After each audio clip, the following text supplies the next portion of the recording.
Hello students and very warm welcome to all of you on my YouTube channel Engineer से Stop।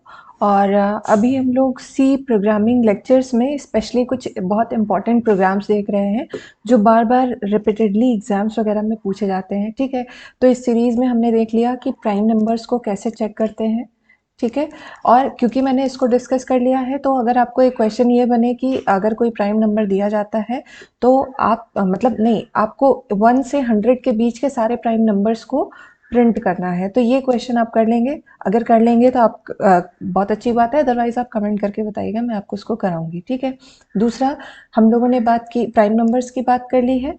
इसके बाद एक question देखा था ट्रांसपोज ऑफ मैट्रिक्स। ठीक है, और इसके अलावा हम लोगों ने एक क्वेश्चन और करा था to find the reverse of number and to check whether the number is palindrome और नॉट। ठीक है, तो ये सारे हमने क्वेश्चंस करे हुए हैं, पैलिंड्रोम नंबर का, reverse of a number, transpose of matrix and prime number check करने का। ठीक है, और अब हम लोगों को देखना है कि अगर किसी कोई भी आर्मस्ट्रॉन्ग नंबर, कोई भी गिवन इनपुट जो है वो आर्मस्ट्रॉन्ग नंबर है या नहीं, ये कैसे चेक करेंगे। तो इसके लिए आपको ये पता होना चाहिए कि आर्मस्ट्रॉन्ग नंबर्स क्या होते हैं, राइट।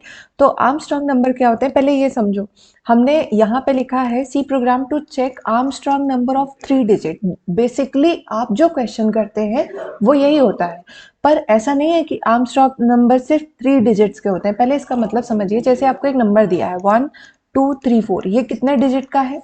हाँ, अगर मान लो हमने कहा x is equal to this 1 2 3 4, ठीक है, ये 4 डिजिट का है, तो आर्मस्ट्रॉन्ग नंबर कहता है कि जितने डिजिट का नंबर है, 4 डिजिट का है, तो आप हर डिजिट पे उतना ही पावर लगाइए। 1 power 4 plus 2 power 4 plus 3 power 4 plus 4 power 4।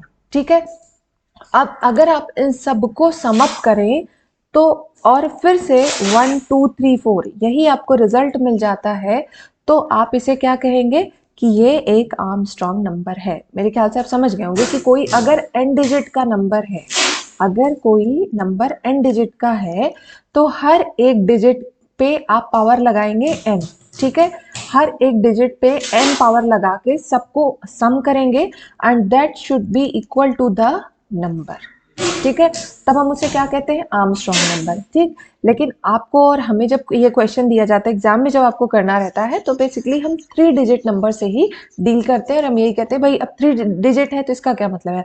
मान लीजिए आपने एक नंबर दिया 153, ठीक है, चेक करते हैं क्या ये आर्मस्ट्रॉन्ग नंबर, कैसे चेक करेंगे, कितने डिजिट का है, 3 डिजिट का, तो जितनी भी डिजिट है सब पे पावर लगाएंगे 3, 3 पावर 3, 5 पावर 3 एंड 1 पावर 3, और सबको हम क्या करेंगे, ऐड कर लेंगे। 3 पावर 3 क्या हो जाएगा 27, 3 3 जा 9, 3 जा 27, 5 5 जा 25 इंटू 5 इज इक्वल टू 125, और ये हो गया 1। अब इन सबको ऐड करो, 7 8 5, ये हो हमारा 3, और इसके बाद यहाँ पे कैरी 2 2 4 1 5 1 5 3। देखिए, जब आप हर एक डिजिट पे 3 पावर लगा रहे हैं तो आपको फिर से 153 मिल रहा है। इसका ये मतलब हुआ कि 153 इज आर्मस्ट्रॉन्ग नंबर, है ना, ये क्या है, आर्मस्ट्रॉन्ग नंबर है। ठीक है, अच्छा, तो इसको करेंगे कैसे। अब मेरे ख्याल से आपने अगर रिवर्स आपको करना आता है, कुछ बेसिक चीज़ें जो हमने पहले से डिस्कस करी है। देखिए, पहली चीज़ कि जैसे हमने कहा 153, ठीक है, तो पहले हमें क्या करना होगा, हमें एक एक डिजिट चाहिए, हमें एक एक डिजिट को उठाना है और उसको क्या करना है, उसका क्यूब निकालना होगा। अगर 3 डिजिट की बात करें तो हमने फिक्स करके रखा है, हम एक ऐसा प्रोग्राम बना रहे हैं जो 3 डिजिट के आर्मस्ट्रॉन्ग नंबर को ही चेक करेगा, 4 डिजिट पे काम नहीं करेगा। ठीक है, क्यों, क्योंकि भाई उस पर हमें 4 टाइम्स मल्टीप्लाई करेगा। 5 डिजिट के लिए आपको नंबर का पावर क्या लगाना पड़ेगा, 5। ठीक है, तो हम 3 डिजिट पे ही फोकस कर रहे हैं। अगर आप एन डिजिट का प्रोग्राम जानना चाहते हैं कमेंट करके बताइएगा, हम उस पर भी डिस्कस करेंगे। ठीक है, ओके, तो अब देखिए, सबसे पहले हेडर फाइल्स हमें इंक्लूड करनी है। क्यों, क्योंकि हमें printf, scanf, CLR, SCR, get CH, ये सारे हमने इसके फंक्शन, प्री डिफाइंड फंक्शन को यूज़ करना है, इसलिए हमने हेडर फाइल को लगा दिया। ठीक है, इसके बाद हम लोग मेन फंक्शन में आते हैं। कोई वैल्यू में रिटर्न नहीं करना था, इसलिए हमने वॉइड टाइप लगा दिया। Void means no return type. ठीक, अब हमारी जो ज़रूरत है उसके हिसाब से हम लोग अपना काम स्टार्ट करते हैं। पहली चीज़ तो हमें इनपुट कराना होगा एक नंबर जिसे हमें चेक करना है, और वो नंबर कितने डिजिट का होना चाहिए, 3 डिजिट का। हमने ये फिक्स करके रखा है, इसमें कोई चेक नहीं लगा रहा है कि नंबर 3 डिजिट का है या नहीं है। ठीक, ओके। तो हमने वेरिएबल्स लिए n r, सम एक ले रहे हैं क्योंकि देखिए हमें सम करना है ना, इसका क्यूब निकालना है, इसका क्यूब निकालना है, इसका क्यूब निकालना है, सबको सम करना है। ठीक है, तो इसके लिए हमने एक सम वेरिएबल लिया है, इसको हमने 0 पे इनिशियलाइज कर दिया है। ठीक है, ओके। तो ये आपका जो फर्स्ट प्रिंटफ और स्कैनफ स्टेटमेंट है, ये कह रहा है कि आप कोई भी नंबर को इनपुट करिए। ठीक है, उसके बाद हम लोग चेक करेंगे। तो इन्होंने मान लो हमने जो लेके हम चल रहे हैं 153। ठीक है, 153 हमने इनपुट दिया, इसने क्या किया, n में स्टोर कर दिया। Now n is equal to 153, और हमने एक टेम्प वेरिएबल लिया। टेम्प मीन्स टेम्पररी वेरिएबल लिया है जो क्या करेगा, 153 को स्टोर कराएगा।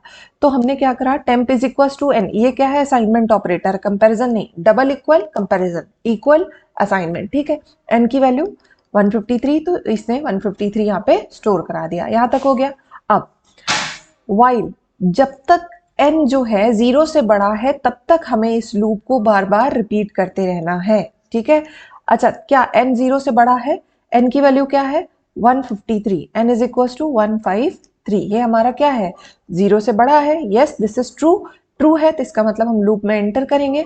अब आपको मैंने जब रिवर्स करना जब सिखाया था तब भी मैंने आपको बताया था कि अगर आपको एक एक वैल्यू चाहिए, एक एक डिजिट चाहिए, तो हम वहाँ पे मॉडुलो ऑपरेटर यूज कर लेते हैं। जैसे फर्स्ट टाइम जब आप इसे 10 से डिवाइड करेंगे तो आपको 3 मिलेगा, फिर आप इसका डिवीजन स्टोर करके फिर दूसरी टाइम जब डिवाइड करेंगे तब आपको 5 मिलेगा। इस तरह से हमें काम करना है। तो देखिए r is equal to n modulo 10, तो r means remainder, r is equal to n modulo 10, n की वैल्यू है 153, 153 मॉडुलो 10, मतलब जब इसको डिवाइड करेंगे तो रिमाइंडर क्या मिलेगा, 3 मिलेगा, है ना।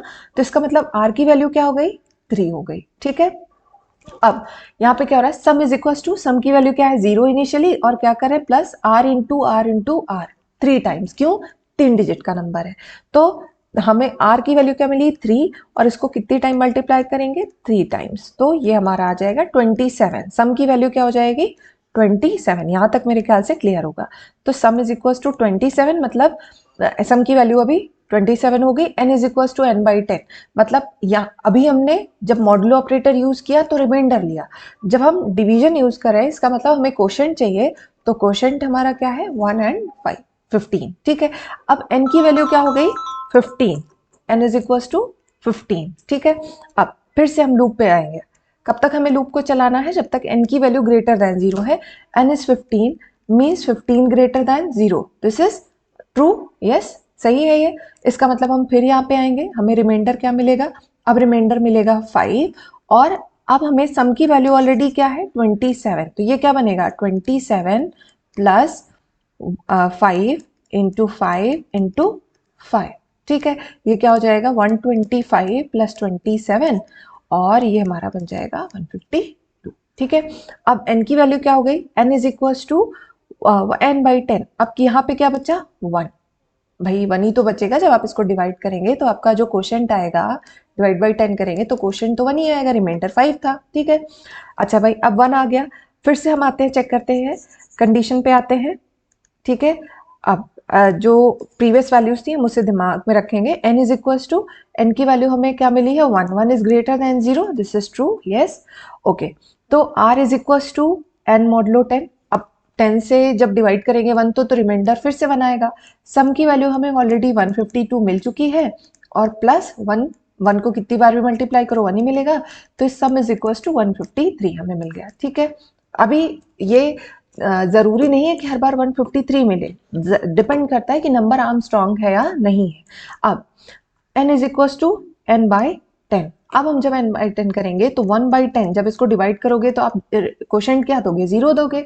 तो जब फिर से वाइल लूप में आओगे, 0 ग्रेटर देन 0, फॉल्स, इसका मतलब अब आप लूप से बाहर हो जाएंगे। ठीक है, तो एक चीज तो क्लियर है कि आपका जो ये वाइल लूप है ये कितनी बार चलेगा, वाइल लूप जितने नंबर ऑफ डिजिट्स होंगे उतनी बार आपका वाइल लूप चलेगा।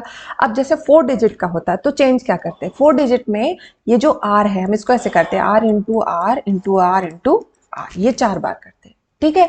बाकी तो चीजें व्हाइल लूप से ही मैनेज हो जाती है। भाई 4 डिजिट का होता तो व्हाइल लूप 4 बार चलता, 5 डिजिट तो 5 बार चलता। और दिक्कत यह है कि यहाँ पे हमें या इसका शॉर्टेज मतलब इसका आसान तरीका क्या है, हम इसको अलग से भी डिस्कस करेंगे। If you want to know how to check the number of n digit, Armstrong number of n digit, ठीक है। बाकी एक सिंपल मेथड तो ये है ही है, ठीक है।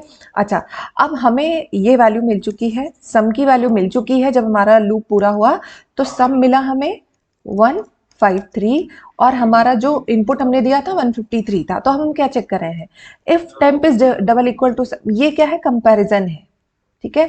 अब हम क्या कर रहे हैं, कंपैरिजन कर रहे हैं, ठीक है।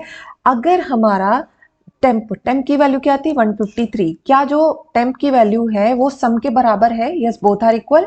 इसका मतलब ये प्रोग्राम क्या प्रिंट करेगा, सम 153 के लिए क्या आंसर मिलेगा, आर्मस्ट्रॉन्ग नंबर, ठीक है। जो हमने एंटर किया वो क्या है, आर्मस्ट्रॉन्ग नंबर। लेकिन अगर मान लीजिए हमने कुछ ऐसा किया, देखो इसको भी चेक कर लेते हैं। मान लो हमने इनपुट दिया 171, ठीक है।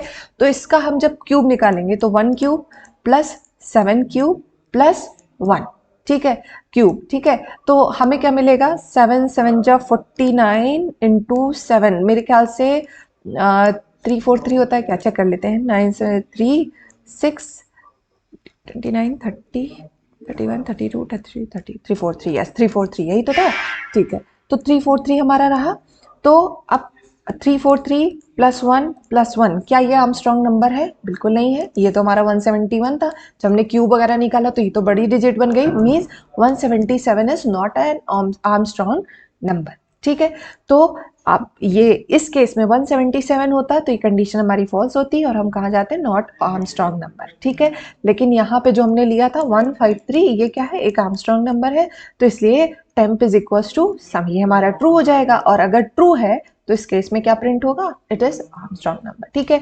तो इसी तरह के और भी प्रोग्राम्स मैं आपसे डिस्कस करूंगी बिफोर योर एग्जाम्स। मेरी ये कोशिश है कि मैं ज़्यादा से ज़्यादा प्रैक्टिस क्वेश्चंस अपलोड करूं। और अगर आपको वीडियोस पसंद आती है तो आप मुझे सजेस्ट भी करिए कि कौन सा क्वेश्चन है जो आपको टिपिकल लग रहा है, जिसे आपको समझने में प्रॉब्लम आ रही है, ताकि मैं उस पर आपको हेल्प कर सकूँ। So that's all for today, thank you guys, keep watching my videos और मेरे चैनल को सब्सक्राइब कीजिएगा, बेल आइकन को ज़रूर प्रेस कीजिएगा। Thank you.